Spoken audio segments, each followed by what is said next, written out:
চলে এসেছি লাকমাছড়াতে, যেমন পেছনে হচ্ছে ইন্ডিয়া আর এখানে হচ্ছে বাংলাদেশ। আমি একটা কথা সবসময় বলি যে যেখান থেকে হচ্ছে সৌন্দর্য শুরু হয়েছে সেখান থেকে কিন্তু ইন্ডিয়া আমাদের মেরে দিয়েছে। পানি এসে পড়েছে, দিয়ে পার হওয়া যায়। ওকে, একদম পেছনে আপনারা দেখতে পাচ্ছেন এটা হচ্ছে ইন্ডিয়া। এখানে লেখা আছে এই লাইন অতিক্রম করা নিষেধ, অর্থাৎ ওই সাইড থেকে হচ্ছে ইন্ডিয়া, মানে রেড ফ্ল্যাগের পর, আর এই সাইড হচ্ছে বাংলাদেশ। আর এর জন্যই হচ্ছে আমি এটা বলি যে যেখান থেকে সৌন্দর্য শুরু সেটা ইন্ডিয়া, আর যেখানে শেষ সেটা বাংলাদেশ। আর আমার ব্যাকগ্রাউন্ডে দেখতে পাচ্ছেন অনেক মানুষ কিন্তু আছে, তারা হচ্ছে এই লাইন অতিক্রম করে ওখানে চলে গিয়েছে। অনেক হচ্ছে চেষ্টাও করছে যাওয়ার। যেখানে দেখতে পাচ্ছেন সুন্দর পানি বইছে। আমি যদি জানতাম যে এখানে এমন পানি থাকবে, আমার স্নিকার্স খুলে আমি হচ্ছে স্যান্ডেল পরে আসতাম। এটা মজার বিষয় হচ্ছে যে লাইন অতিক্রম করা নিষেধ, ওখানে গিয়ে হচ্ছে তারা ছবি তুলছে, হোয়াইট ফ্ল্যাগ দেওয়া আছে। সো আমি হচ্ছে ওইদিকে না যাই, কোনো ঝামেলার মধ্যে না পড়াই ভালো হবে। কিন্তু যদি ইন্ডিয়ার রাস্তাটা দেখাই, এই যে দেখতে পাচ্ছেন এই যে রাস্তাটা, এই যে এই বরাবর যে রাস্তাটা, এটা হচ্ছে ইন্ডিয়ার। আর এর নিচে হোয়াইট ফ্ল্যাগ দেখতে পাচ্ছেন, এই যে এই সাইড হচ্ছে বাংলাদেশ। এই জন্য হচ্ছে তারা বারবার হুইসেল দিচ্ছে যাতে ওইদিকে যাওয়া না হয়। এখান থেকে ঝর্ণাটা দেখা যাচ্ছে না, এটা হচ্ছে খুবই আফসোসের বিষয়। কিন্তু এখান থেকে যে সুন্দর ভিউ পাওয়া যাচ্ছে, আমি জানি না ভিডিওতে বোঝা যাচ্ছে কিনা। এই যে এখান থেকে শুরু করে এই দিক পুরোটা এত সুন্দর লাগছে। আফসোস হচ্ছে আর কি রীতিমতো যে ওই সাইডে যদি যেতে পারতাম। যে ব্রিজটা দেখতে পাচ্ছেন ভিডিওতে, এই ব্রিজটা হচ্ছে আবার ইন্ডিয়া। আপনি যদি ইন্ডিয়াতে থাকেন বা বাংলাদেশে কেউ যদি ইন্ডিয়াতে যান, তাহলে কিন্তু ওই সাইড থেকে পার হয়ে আবার এই সাইডে আসতে পারবেন না, ততক্ষণ পর্যন্ত আপনারা ইমিগ্রেশন পার করে বাংলাদেশে ঢোকেন। দেখতে পাচ্ছেন যে এদেরকে হচ্ছে সরিয়ে দেওয়ার জন্য বিজিবি। এখানে তারা আমাকে একটা পিলার দেখালো, ওই পিলার থেকে নাকি 150 গজ এইদিকে থাকতে হয়। আমাদের জিজ্ঞেস করলাম যে বিজিবি বর্ডার গার্ড বাংলাদেশ লোকজন, তাদের কাছে আবার এখানে হচ্ছে মানুষ গোসল করছে এদিকে। যেহেতু আমি গোসল করেছি অ্যান্ড কোনো প্রিপারেশন নিইনি, সো এই জন্য হচ্ছে এদিকে নামলাম না। আর এখন হচ্ছে আমরা যাবো হচ্ছে নীলাদ্রি লেকের দিকে, যেটা বাংলাদেশের সুইজারল্যান্ড বলা হয়। যেখানে লেখা আছে যে বাংলাদেশের শেষ সীমানা, আন্তর্জাতিক সীমারেখা অতিক্রম করা নিষেধ, ওখানে গিয়ে হচ্ছে মানুষ অতিক্রম করে করে ছবি তুলছে। এটা খুবই মজার বিষয়। সো আমি এখন ভাবছি যে আমি কীভাবে পার হবো। এখানে কয়েকটা পাথর দেওয়া আছে, এই থেকে পার হয়ে যায়। পানি অনেক ঠান্ডা, তাই না? এখন আছি বাংলাদেশের সুইজারল্যান্ড নীলাদ্রি লেকে। এর চারপাশে জাস্ট ভিউ দেখেন।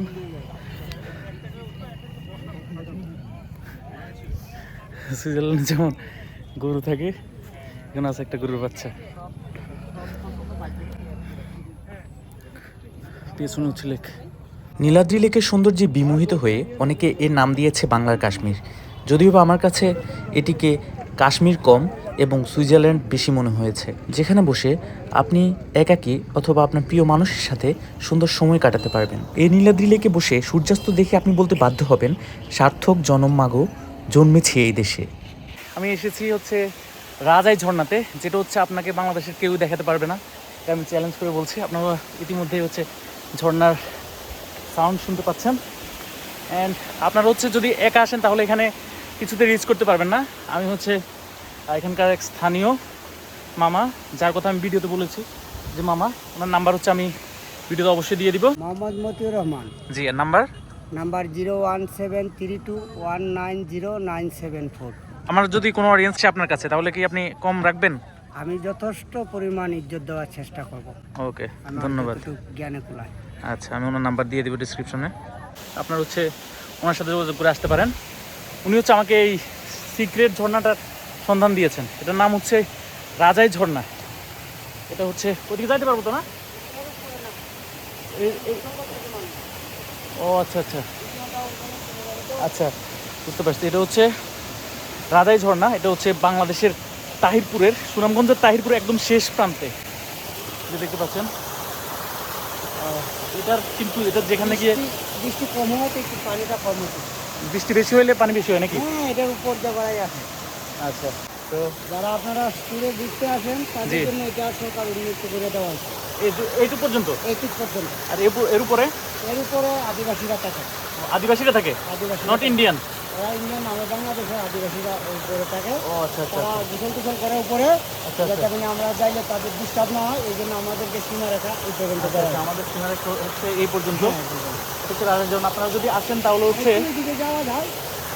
একটু উপরের দিকে ওঠার ট্রাই করি আমরা।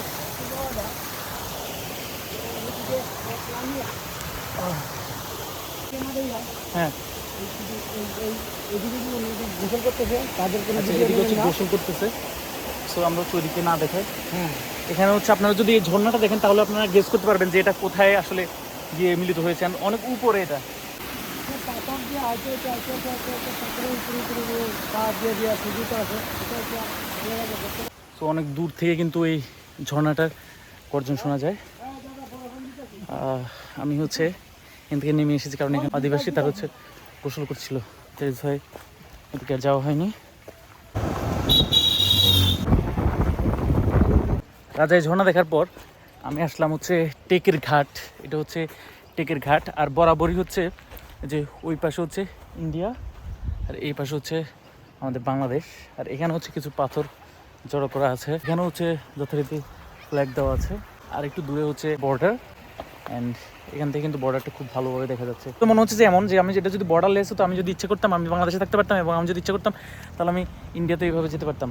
তাহলে একটা তৃপ্তি আসতো আর কি, আত্মতৃপ্তি আসতো, কিন্তু সেটা এখন পাচ্ছি না। এখান থেকে হচ্ছে যে গরুগুলো আছে এগুলো উনি হচ্ছে গরুকে এখান থেকে পানি পান করিয়ে তারপর নিয়েছেন। আমি জানি না আর উপরে যাওয়া ঠিক হবে কিনা। পানিগুলো খুবই ঠান্ডা আর খুব সুন্দর একটা শব্দ আপনারা শুনতে পাচ্ছেন। কিউট কিউট পাথর।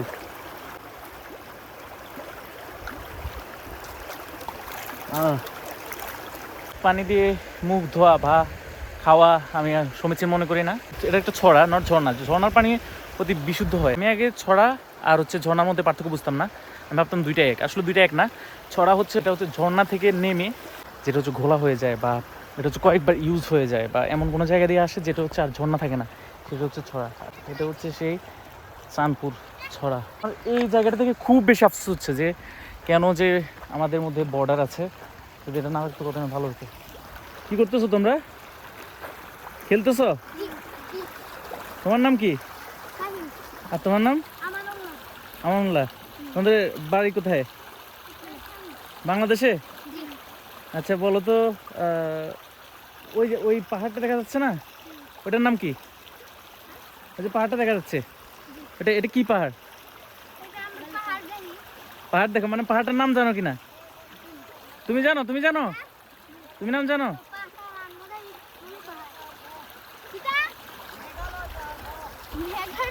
মেঘালয়, মেঘালয় পাহাড়।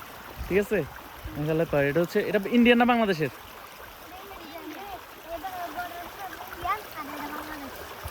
আচ্ছা, তোমরা কি ওই সাইডে যাইতে পারো? গেছো কখনো? গেছো? ট্রাই করছো? কখনো চেষ্টা করছো? গুলি করে দিবে? মানে এরা জানে যে ওইদিকে যাওয়া যাবে না। তো আমরা হচ্ছে এখান থেকে এখন লিভ করবো। বাড়িঘর আছে দেখা যাচ্ছে। এখানকার রাস্তার অবস্থা জাস্ট দেখুন, মানে বাংলাদেশের অন্যতম বৃহত্তম পর্যটন কেন্দ্র টাঙ্গুয়ার হাওর বা তাহিরপুর বা সুনামগঞ্জ, যেটাই বলেন না কেন। আর এখানে হচ্ছে পর্যটন খাতে কিন্তু প্রতি বছর অনেক টাকা কিন্তু সরকারি কোষাগারে জমা হয়। এরপরও এটার কোনো উন্নতি নেই। হয়তো বা বাজেট হয়, কিন্তু কোনো প্রকার খরচ বা অবকাঠামোগত যে উন্নয়ন সেটা এখানে চোখে পড়েনি আমার। রাস্তার অবস্থা খুবই খারাপ। আর এখানকার বেশিরভাগ মানুষজন তাদের দৈনন্দিন কাজে বাইক ইউজ করে থাকে। নর্মালি আপনি দেখতে পারবেন যে বাইক হচ্ছে 90%, আর বাকি যে যানবাহন, অটো, চাঁদের গাড়ি বা অন্য যে কোনো জিনিস 10%। আমার কাছে মনে হয়েছে পার্সোনালি। আর এই পাশে দেখেন, এই পাশে মেঘালয় ইনফিনিটি ভিউ।